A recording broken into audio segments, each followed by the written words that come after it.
NIM 2319180. Pada kesempatan kali ini saya akan mereview buku karya dari Muhammad Muhibbuddin yang berjudul RMP Sosrokartono guna memenuhi tugas UAS mata kuliah Ilmu Pendidikan Program Studi PGMI.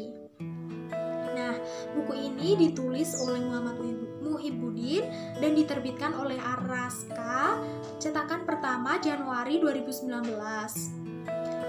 Buku ini memiliki 292 halaman dengan harga 59.000. Sinopsis buku ini. Buku ini mengkisahkan seorang jenius dari timur, RMP Sosrokartono. Kalau menyebut nama Sosrokartono, banyak orang yang mungkin akan menggelengkan kepala dan bertanya, siapakah dia? Ya, Sosrokartono adalah seorang tokoh besar Indonesia yang telah terlupakan, bahkan oleh bangsanya sendiri.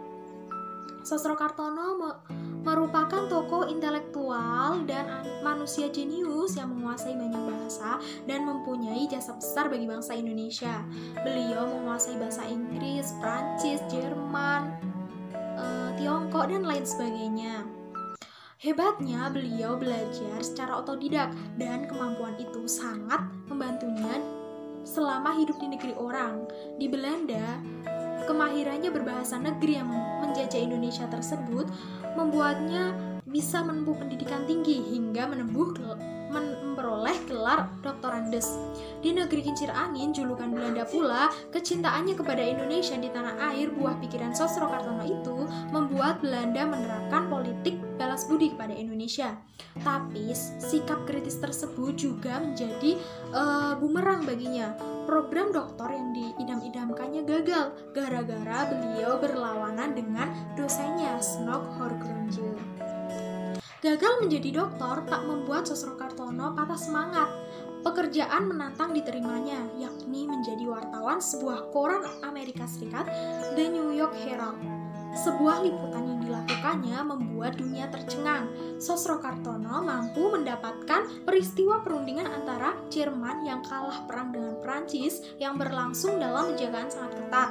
Sosrokartono juga tercatat dalam sejarah berdirinya Liga Bangsa-Bangsa di Jenewa, Swiss pada tahun 1920. Dengan kemampuannya sebagai poliglot, beliau dipercaya menjadi penerjemah.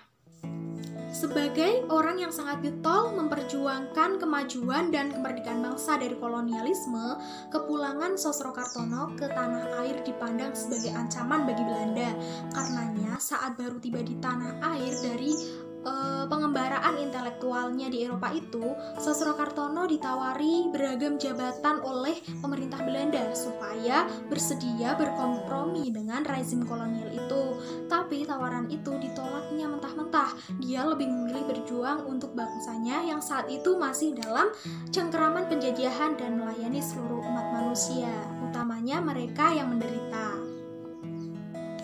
Nah, buku ini memiliki kelebihan, yaitu membahas secara rinci perjalanan studi beliau di luar negeri dan ajaran-ajaran beliau yang dapat kita jadikan landasan hidup yang luhur dan mulia.